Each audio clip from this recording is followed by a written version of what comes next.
ఏంటి బాబు ఇంటికి వచ్చావు? మీతో పర్సనల్ గా మాట్లాడాలి. లేడీస్ ఉన్నారు, కాస్త సైడ్కి వస్తారా? సత్తారు సైడ్కి రాడు, స్ట్రైట్ గా మాట్లాడతాడు. మా ఇంట్లో స్త్రీలు అన్ని మ్యాటర్స్ లో ఇన్వాల్వ్ అవుతారు. मैं अंदर जाके कॉफी ले आऊं? नहीं, ఇద్దరు రఖో. దేఖో మై రౌడిజం సెటిల్మెంట్. చెప్పు. వారం రోజులైంది జిమ్కి వెళ్ళి, బాడీ బాగా లూజ్ అయిపోయింది. ఏదో తేడాగా ఉందండి.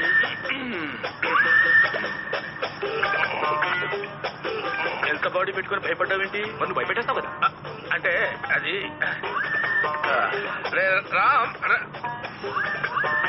జనరల్ గా రోజు అందరూ ఉంటారు, కానీ వాళ్ళ సండే సినిమాకి వెళ్ళాలి. సినిమా. రే, నేనెవరో అమ్మాయికి బీటేస్తే నీకేంట్రా? నేను బీటేస్తా వాటేస్తా. నీ అక్క, నీ చెల్లె, మరి నీకేంట్రా? తొందర చలో. मैं नहीं चलूंगी, देखूंगी. చూడు, నేను